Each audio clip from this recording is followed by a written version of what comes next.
I mean good fortune, right? I'm still learning to talk like... Is there anything I can help you with? We wanted to ask, how do we get into Inazuma? Oh, so that's why you're here. Well... Great! We came to the right person! But the chance of success is incredibly small. Huh. Incredibly small? Then how did you get out of Inazuma in the... It was in leaving Inazuma that I found out just how dangerous this method truly was. All I had to rely on was a little wooden raft that I'd put together myself. There was a storm raging ahead of me, and after I'd escaped their clutches, I floated on the open ocean for I don't know how many days.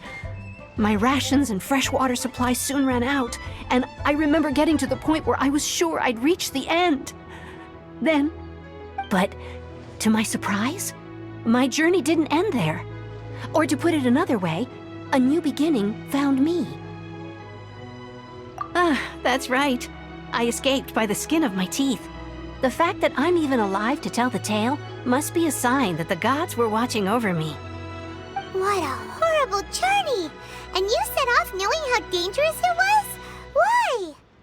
Well, because everything is just too restrictive over there. The atmosphere is so stifling. The Kanjo Commission subjects everyone leaving or entering the nation to a protracted approval process, and I felt like I didn't belong there. Kanjo Commission? What's that? Along with the other two commissions, they oversee everything in Inazuma. We usually collectively refer to them as the Tri-Commission. I suppose they're equivalent to the 8 trades under the Liyue Chising. One of the obligations of the Kanjo Commission is to conduct rigorous identity checks on all individuals leaving or entering Inazuma. Meanwhile, the Tenryou Commission is responsible for implementing the recently promulgated Vision Hunt Decree. They act like the executive arm of the Raiden Shogun's rule, loyal, yet unfeeling. It doesn't feel good to speak ill of my home like this, but after spending so long under that oppressive atmosphere, I begin to lose all hope for the future. What I mean to say is, unless you have an extremely compelling reason to go to Inazuma, you should abandon your... You should know that the sea around Inazuma is engulfed in a perpetual tempest of wind and rain. Supposing you survived that, you would still need to get past the samurai guards that enforce the Sakoku Decree, the closed nation policy of Inazuma. And even if you did manage to find a way, you'd still have to produce the necessary documentation at the Rito Center for processing Outlanders. Otherwise, you'd be kicked out immediately. Seems like they really don't want anyone setting foot in Inazuma, huh? They only set that up as a port to guarantee a supply of goods and information to the island. Most Outlanders would be unable to acquire the documentation needed. But if you really are set on going, there is one thing you could try. The raft idea sounds a little on the dangerous side. That's not what I meant. You could ask someone from the Crux Fleet if they have some way of getting you to Inazuma. They're well known. Voyaging far and wide has made them a well-traveled group with a wide range of experiences. They may just know how to break through the storm. But it's an armed fleet, right? Why would they agree to a request like this? That part is up to you. If you're able to persuade their captain, Beidou, then the hardest part will be out of the way. The Alcor is the flagship of the Crux Fleet. I heard that it's currently anchored by Guyunstone Forest on a supply run. This might be your best chance. Then there's no time to lose. Let's go find Captain Beidou.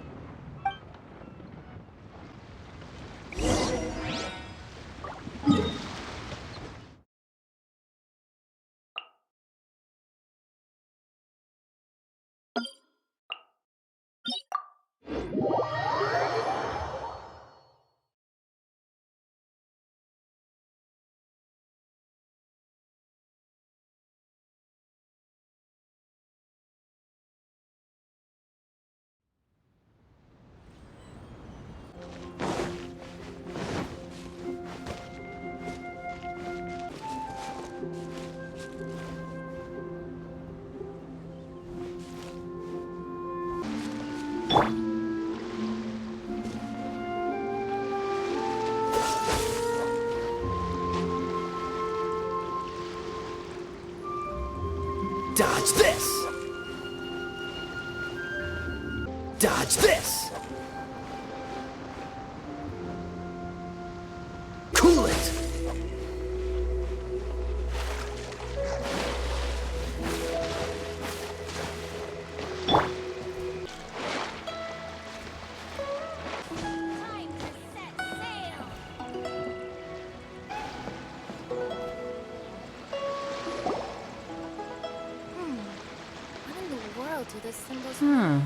Who have we got here? Wait, I know you. You're that traveler, aren't you? The one who fought against... Ningguang told me about you. A traveler of great insight and remarkable skill has saved Liyue, she said. She's a hard one to please, so praise from her is high praise indeed. I remember thinking at the time that it'd be good to meet you in person. Judging by the clothes on your back and this floating thing, I guess that... Hey! The name's not Floating Thing! It's Paimon! Paimon? What a fascinating being. You two give off not only the essence of wind and earth, but all... Huh? The fragrance of what now? That's the weirdest compliment Paimon's ever heard. Pay it no heed. I mean only to say I am certain that it is by fate, not chance alone, that we should meet. And that gives our encounter meaning. You're not far off, but they go by a different name in Inazuma. This young man is Kaidahara Kazuha, a temporary addition to my crew for reasons I won't bore you with. Occasionally, he opens his mouth and flowers come out instead of words. With this fine ship and the soft sea breeze, would it not be romantically irresponsible of me not to acknowledge it with a line or two of poetry? No, I can't argue with that. Okay then, once the clash is underway... Only if the mood takes me, of course. Poetry for poetry's sake tends to lack meaning. Hey, you don't want to pass this opportunity up too easily. Especially seeing as our great hero here... Oh, wait a minute. What's the clash? Also, just to clarify... Huh? I thought you might be here to sign up. You're telling me you've never even heard of it? The Crux Clash is a martial arts tournament that I hold. There'll be a whole bunch of folks taking part to showcase their talents. There are two important rules. 1, competitors must be renowned fighters. We want those with real martial arts ability, not just people taking part for the So, you've got nothing to worry about there. I don't think there's anyone out there who hasn't heard of you. 2, you can't take part if you've got a vision. Otherwise, things get a little one-sided. You must be feeling confident, but you might want to watch out. There are a few crouching tigers and hidden dragons lurking around in Liyue. And with Liyue's savior taking part in the tournament, now that's gonna turn a few heads. I think we can expect a healthy turnout this time. But we didn't come here to take part in a martial art... Well, before you dismiss the idea completely, you might be interested to hear that the prize this time round is particularly sought after. Get this. It's a masterless vision. Supplied by myself, as a matter of fact. If the tournament champion can reawaken that vision... Is there really such thing as a masterless vision? When a vision bearer dies, the light in their vision will fade away. But the shell that housed that light remains. As for whether this shell has any practical application, well, this remains to be seen. But my intuition tells me that while it remains in the world, it may just be possible for someone else to inherit it. Yep, and the way I see it, a vision is a badge of recognition from the gods. So if anyone's able to rekindle it, it's gotta be an individual of exceptional strength and talent. Organizing the clash is my way of uncovering hidden talents. And hopefully this time, getting a vision to glow again. So if you don't have a vision, this is the perfect opportunity to get your hands on one of your very own. Yeah, we're interested in getting to Inazuma, not fighting in some tournament. Inazuma?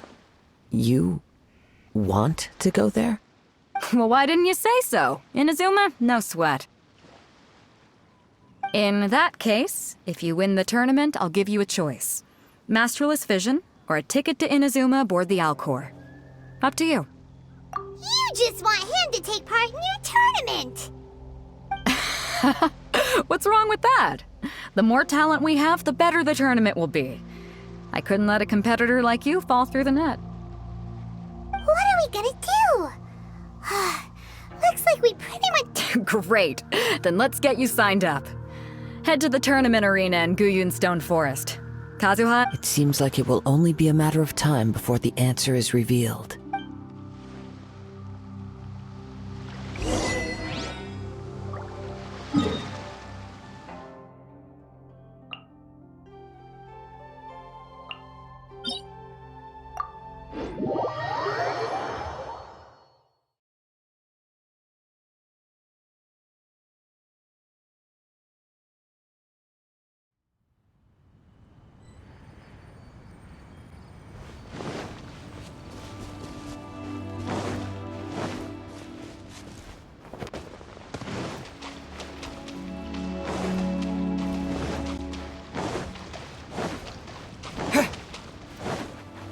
Have you put your names down yet? Well, I'd have a look at the entrance criteria if I were you. Then it'll allow just anyone to take part. The Clash is a comprehensive test of fighting ability. Anyone who turns up for show over skill is gonna get their butt handed to them. Nobody wants to see that, right? Yeah, we heard a rule about that. So, Paimon's wondering, are you a renowned fighter? Me? Only a former runner-up in the Chihu Rock Freestyle Combat Summit. Oh yeah. Uh-huh. Also, that... What? You... Nonsense. Have you been living under a rock? It's been going on for years. There were plenty of Not to mention, I've helped the Millilith catch treasure hoarders before. There were 2 of them trying to escape. I soon sorted them out. They tried to sneak past me under the cover of darkness. They didn't know what hit them. I planted a left hook on the skinnier one's face and sent him flying. Then, the big guy pulled out a knife. I stood my ground, of course. A roundhouse kick sent the blade hurtling into a beam above us.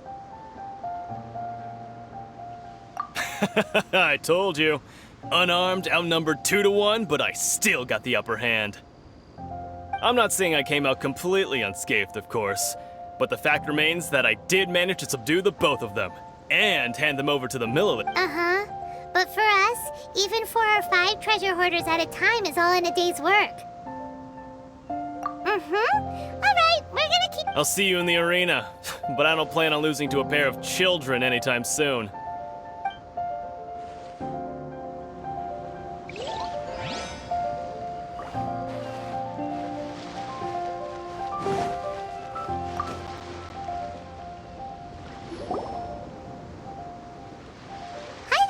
Are you here for the Crux Clash too? That's right. Nothing beats real-life combat for honing your skills. That's what our master taught us. But this tournament is more than just a chance to put training into practice. It's also a chance for us to obtain the masterless vision. Exactly. With a vision, we'd quickly become our master's top students. This master of yours must be pretty incredible, huh? Are they... Famous? He's the founder of the Lingshan clan, and his skills are unparalleled. Liang and I are both proud disciples of his. You probably wouldn't have heard of it. It was founded quite recently. The clan is nowhere near as famous as... He's got to be a grand master or something. He's created many different styles of kung fu, and countless other clans have borrowed extensively from him. To the Lingshan clan, he teaches a special technique known as force dispersal. Force dispersal? It's a type of breathing exercise where you can train yourself to harness the energy around you and neutralize attacks without moving an inch. For example, our master can use it to alter the path of an attacking fist, or change the direction of an incoming stone, all without breaking a sweat. One time, he sent a challenger flying into the air without lifting a finger. It sure is, but it's extremely difficult to cultivate this ability. We've been training for ages and we're still getting to grips with the very basics. There's no way we could use it proficiently yet. We're clearly not that naturally gifted, or we would have at least gotten the gist by now. If we don't start making progress soon, we'll probably run out of money to pay the tuition fees and still have nothing to show for all our training. There's a tuition fee? Of course! This is a Grand Master we're talking about here. He doesn't have time to waste. If you want face-to-face training, you've got to show you're sincere about it. But here we are, having trained under him directly all this time without even a hint of improvement. Master is getting increasingly impatient. Recently, though, we heard that a vision bearer joined the Guhua clan and made pretty much instant progress in their training. So, if we can get our hands on a vision too, maybe we can finally make our master proud. Well, we have to try something new. Otherwise, we're stuck in the same situation. Exactly. It can't hurt to try. And if it turns out it does work, the Lingshan clan will go down in history. Folks will come from far and wide. Heck, we could even become the dominant martial art. See you in the arena!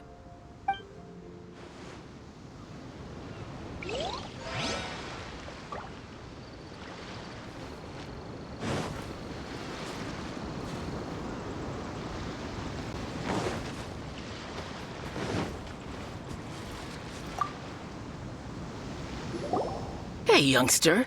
Are you here for the Crux Clash too? If so, seems I found myself another new adversary. So you're also here for the tournament? You better believe it. I wouldn't be here if I didn't think I could walk away as a champion.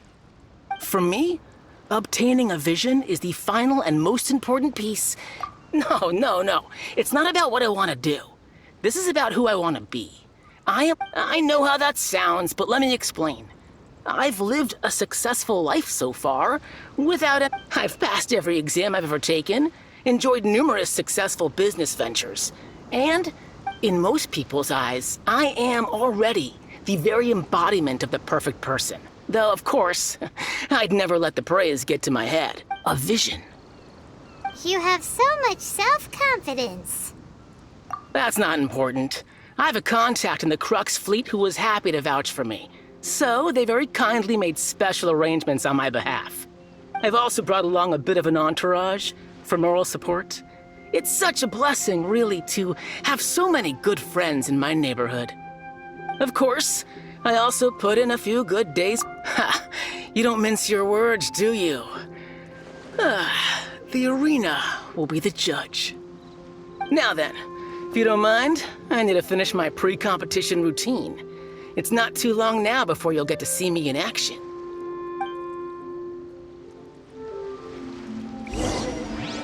So, to recap, we're up against an inflated ego, some gullible guys paying way too much for their kung fu classes, and another guy who's just really average.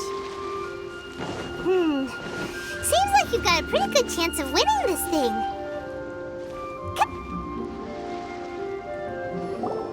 Chinksa Village arm wrestling champion, huh?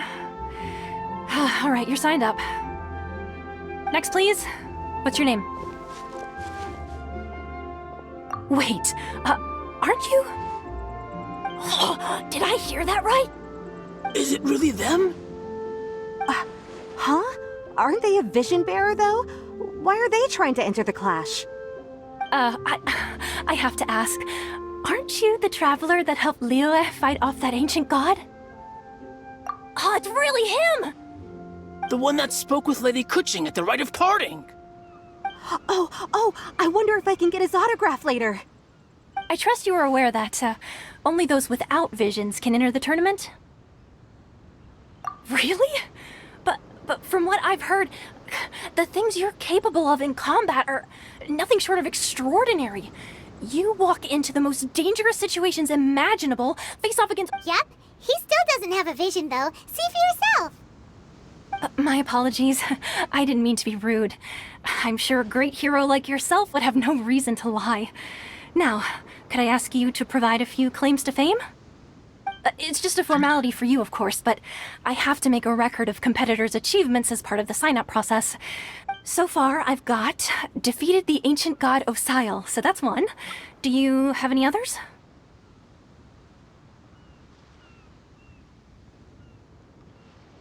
Yeah! Also, don't forget to mention that the previous battles include, but are not limited to, Storm Terror Diwali. Whoa! Might as well declare him the champion already. I wonder if it's too late to withdraw. Okay, that's plenty. Actually, this is the most dazzling track record I've ever seen. Right, your registration is complete. Now, a brief word about the prize. A great hero such as yourself can surely only be here for one thing. To win the tournament and claim— Oh, we're not here for that. We're here because Captain Beto promised to take us to Inazuma if we win the tournament. There's another prize, too? Oh, first I've heard of it. Beto must have upped the stakes this time to attract top talent. But why would anyone want to go somewhere as dangerous as Inazuma? I see. So, I take it you discussed your terms with Beto in advance, then? Well, I'm sure a great hero has an important reason for being here. Anyway, the qualifying rounds are about to begin. I'll leave you to your preparation. Hey, so Paimon's thinking about that whole no vision bearers rule in this tournament. Even though you don't have a vision, most people in Teyvat think that you can't manipulate the elements without one. So Paimon thinks you probably shouldn't use your elemental abilities during the tournament. In any case, looking at the competition, it should still be pretty easy for you to win, even without using any elements, right? All right, it's showtime! You got this! You seem like you're raring to go. Are you ready to compete? Good. Then please follow me into the arena.